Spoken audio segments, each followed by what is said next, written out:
Emily leaned back against the cool, tiled wall of the bathroom, the familiar ache pulsing in her lower abdomen.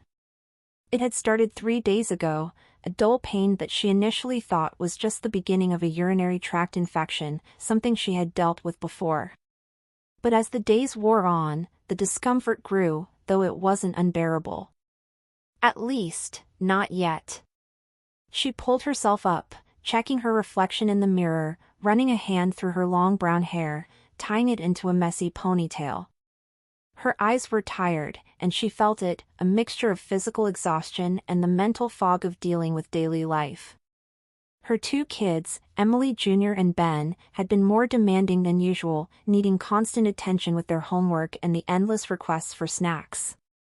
Ben, her husband, had been distant for weeks, consumed with his work at the office and the stress of keeping their finances afloat. She thought back to the last time they had really connected, which felt like a lifetime ago. Things had been off for months, the little arguments about the kids' schedules, the dishes piling up, the unsaid things hanging between them. It wasn't like they'd drifted apart entirely, but the fire that had once burned between them seemed to have been extinguished, or at least banked low. Just a UTI, Emily muttered under her breath, trying to convince herself. She knew it was nothing to worry about, just one of those things that would pass once she took the antibiotics. No need to involve Ben, no need to make it a bigger deal than it was. Besides, he had enough on his plate, right? Her phone buzzed on the counter, pulling her from her thoughts. She glanced at the screen, a text from Ben. "Are you okay? You've been quiet all day." She hesitated, fingers hovering over the keyboard. It was sweet of him to check in, but she didn't want to burden him with her minor health issues. He had enough to worry about, between work and the mounting bills that they hadn't quite figured out how to manage. "I'm fine, just a little under the weather. Nothing to worry about. I'll be okay." She sent the text quickly, feeling guilty for not sharing more, but convinced it wasn't necessary. She had everything under control. The next morning, Emily's condition hadn't improved. In fact, it had worsened. She had been in and out of the bathroom all night, the pain growing more intense. Still, she told herself it was just part of the UTI process. The antibiotics would kick in soon. But as she dressed, she felt a sharp pang of concern. What if it wasn't just a UTI? What if it was something more? She shook her head, dismissing the thought. She couldn't afford to go down that rabbit hole of worry. The kids would be waiting for her to make breakfast soon, and she had a busy day ahead. Emily promised herself that if things didn't improve by the end of the day, she would go see the doctor. By mid-afternoon, Emily knew she couldn't wait any longer. She'd spent the entire morning trying to push through the pain, but now it was unbearable. She was lightheaded and exhausted, and she couldn't shake the growing sense of dread that had settled over her. Taking a deep breath, she decided it was time to make the appointment. She sat down at the kitchen table, opened her laptop, and quickly booked a visit for later that afternoon. It wasn't the ideal time to go, but she couldn't ignore it any longer. She was scared, but she didn't want to admit it to herself. There was no reason to panic, she told herself. It was just a UTI. Ben would be home in a few hours, and she didn't want to worry him. He had been so overwhelmed at work, barely even noticing her absence in the evenings, but this felt different. She didn't want to be dramatic, but she was starting to wonder if something was wrong, really wrong. The doctor's office was a short drive away, and Emily arrived just in time for her appointment. She was seen quickly by Dr. Williams, a kind, middle-aged woman who always made Emily feel at ease. After a brief chat about her symptoms, Dr. Williams nodded thoughtfully, then performed a quick examination. "So, Emily," Dr. Williams said gently, after reviewing the results of her tests. "The good news is that you don't have a UTI." Emily blinked, confused. Wait, what? Dr. Williams frowned. What you have is actually something different, something more serious. You've tested positive for chlamydia. The words hung in the air, thick and heavy. Emily's stomach dropped. No, she whispered. That's impossible. I'm afraid not, Dr. Williams said softly, her voice sympathetic. You should have been more careful. Emily's world spun. She had heard of chlamydia, of course, but she couldn't comprehend how it could have happened. She had been married to Ben for nearly 8 years. They hadn't had any major issues in their marriage, at least not to her knowledge. And yet here she was, sitting across from a doctor who was telling her that she had an STD. Are you sure? Emily asked, her voice shaky. How could this happen? I've only been with Ben. Dr. Williams raised an eyebrow, clearly noticing Emily's distress. It's a common misconception, but not all STDs show symptoms right away. It's possible that Ben could have contracted it before you two were together, or even if he hasn't shown symptoms, he could be asymptomatic. Emily's mind raced. Ben. The idea that Ben could be the one who had brought this into their marriage was impossible. But the more she thought about it, the more the pieces didn't add up. What if he didn't even know? What if it was someone else, or even worse, what if Emily had unknowingly been carrying it for years? I need you to go home and talk to your husband, Dr. Williams said, breaking into her thoughts. This can't be ignored. You should both get tested, and he needs treatment as well. The words hit Emily like a punch to the gut. She couldn't do this. Not now.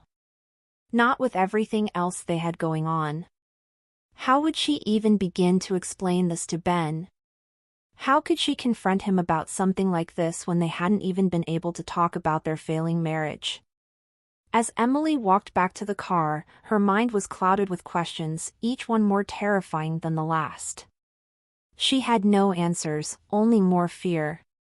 Her stomach churned as she imagined Ben's reaction. Would he believe her?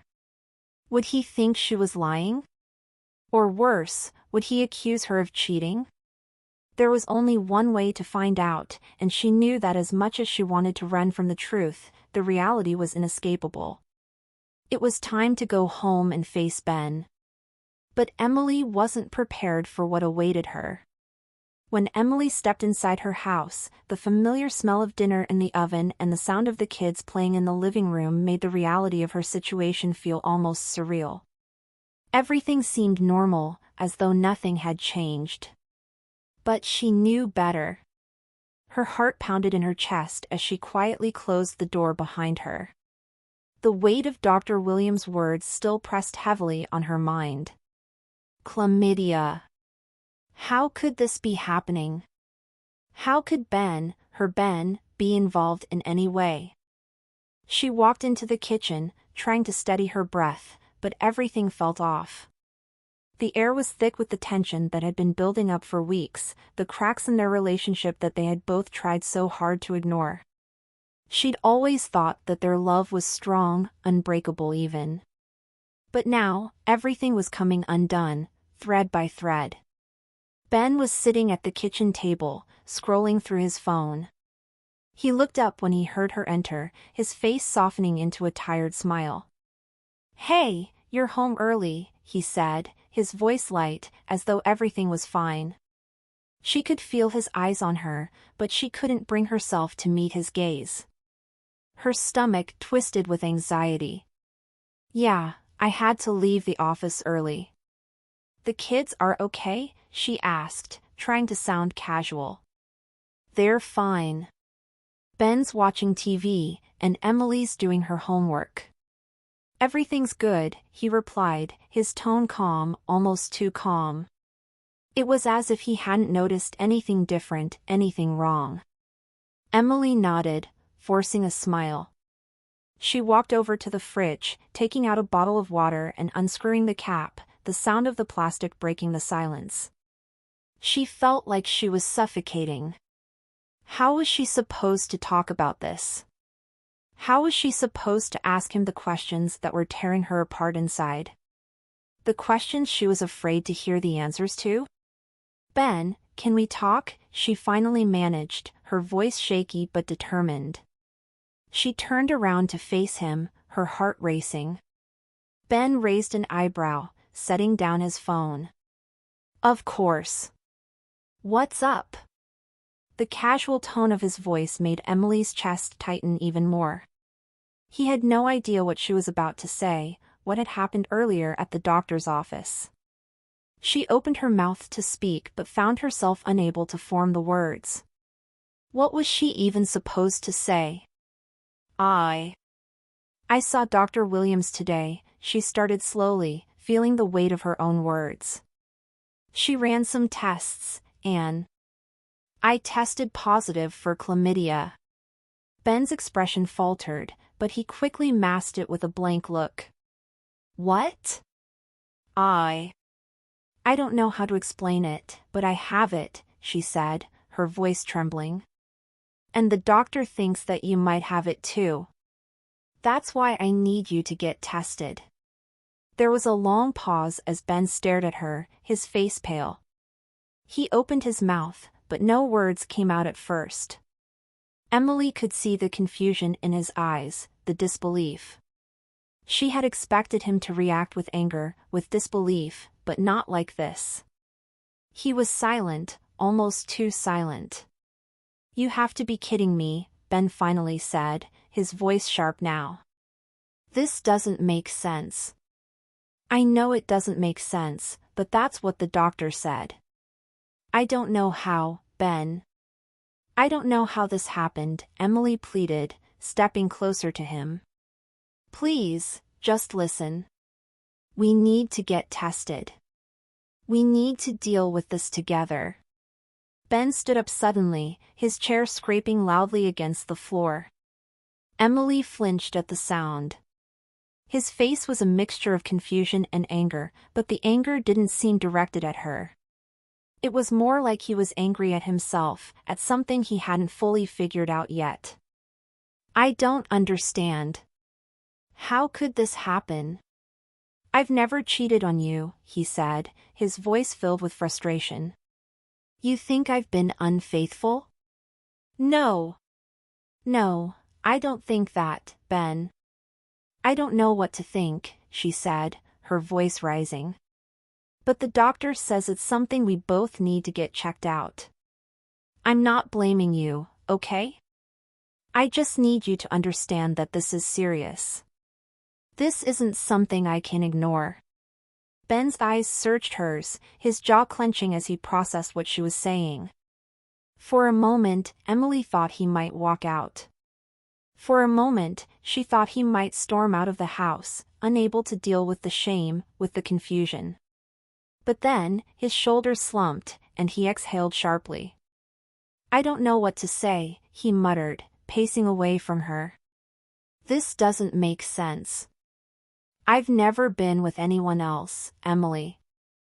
I haven't. I know, she whispered, watching him. I know you haven't. But maybe we've been ignoring something. Maybe we've both been ignoring something.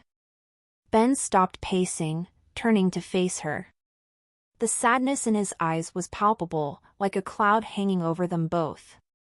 What do you mean? What are you trying to say? I don't know, Emily said, tears welling up in her eyes. I just feel like we've been living in this bubble, pretending everything is fine. But it's not. Not really. We're not the same anymore, Ben. I don't know how to fix it. The silence that followed felt suffocating, as though the walls of the house were closing in around them. Emily's heart ached as she looked at him, feeling the distance between them grow wider. She had hoped that confronting the truth would bring them closer, but instead, it had shattered everything. Ben let out a heavy sigh, rubbing his hand over his face. I don't know how to fix this either, Emily. But we're going to have to face it. We can't just pretend like it's not happening. We need to figure this out. Emily nodded slowly, the weight of their situation pressing down on her. She wanted to scream, to beg him to understand, but there was no quick fix. No easy answer. Just more questions, more uncertainty. All she could do now was wait for the next step, whatever it might be. As Ben left to take a shower, Emily sat in the kitchen, trying to collect her thoughts. Her hands shook as she picked up her phone and texted Dr. Williams, asking for advice, for reassurance. She needed something to hold on to, anything. Because right now, she was drowning in a sea of doubt, and she had no idea how to swim her way out. When the door to the bathroom clicked shut, Emily knew she was alone in this fight. The fight that had just begun. The next morning, the house was eerily quiet. Emily woke up to the soft rays of sunlight spilling across their bed, but the warmth did little to ease the cold knot that had settled in her stomach. Ben had left early for work, just like he always did, but today it felt different. She hadn't heard him leave, and she couldn't shake the feeling that something had changed forever. Her mind replayed the events of last night over and over.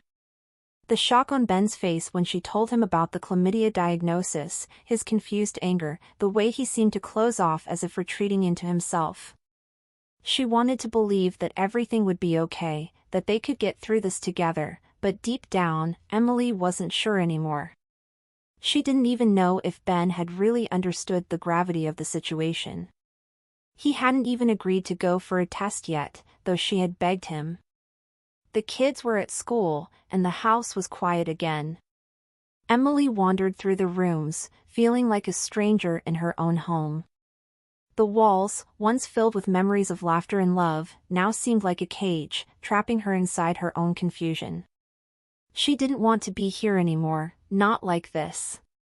Her thoughts drifted to the conversation they'd had with Dr. Williams, the one where the doctor had hinted at something more than just a physical illness. There were emotional wounds here, wounds that ran deeper than she had ever realized. Her phone buzzed suddenly, snapping her out of her reverie. It was a text from Ben. Still at work. Can we talk tonight? Emily stared at the message for a long time before typing a response.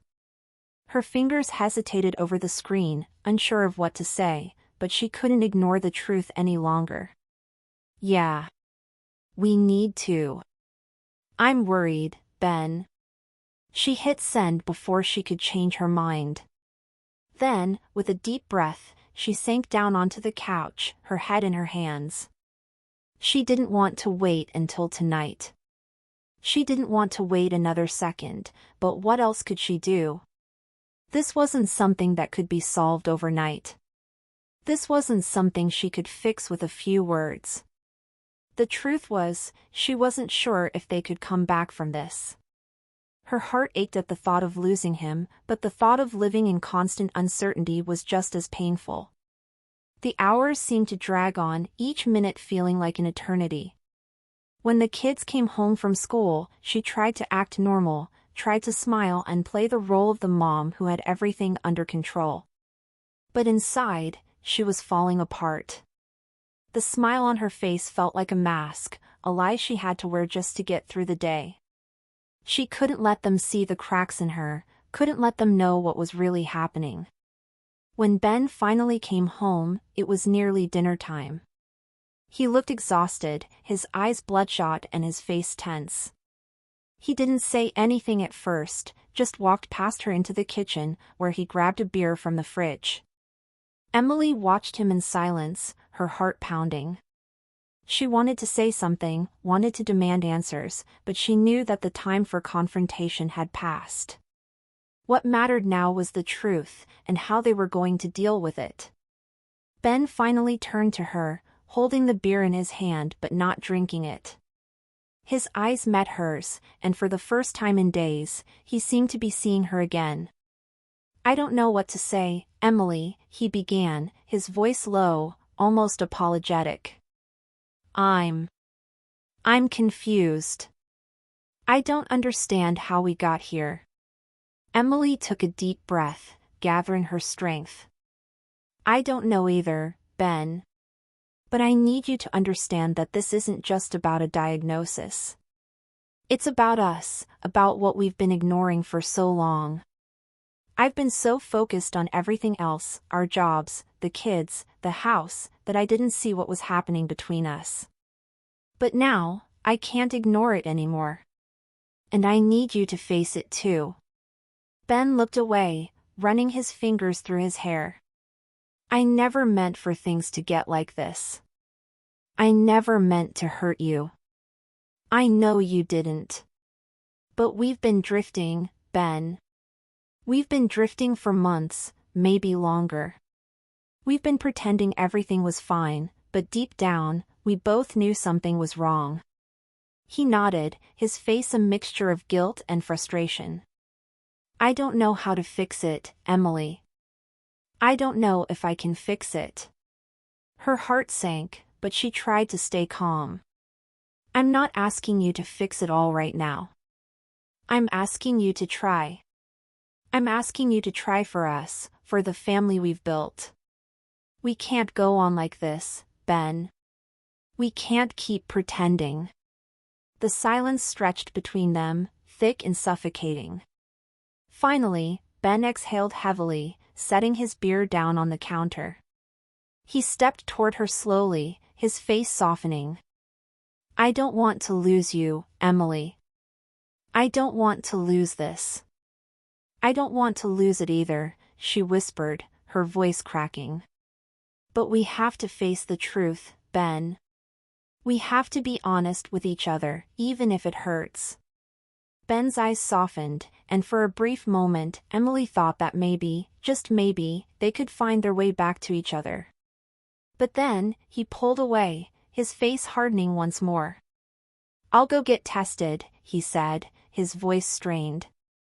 I'll do it for you. But I can't promise that everything will go back to the way it was. Emily nodded, tears welling in her eyes. I don't want it to go back to the way it was, Ben. I want it to be better. I want us to be better. He didn't say anything more, just turned and walked out of the room. Emily stood there, staring at the empty space he had left behind, her heart heavy with the weight of everything that had been said. There was no turning back now. They were both standing at a crossroads, and there was no clear path forward. All they had was the fragile hope that maybe, just maybe, they could rebuild what had been broken. But as Emily stood there, waiting for the inevitable, she knew one thing for sure, she couldn't do this alone. And if Ben wasn't willing to face the truth, to confront what had brought them to this point, then maybe they weren't meant to make it after all. And as the house grew quiet again, Emily's heart broke. She was running out of time. And the truth was, she wasn't sure if Ben was ready to face it.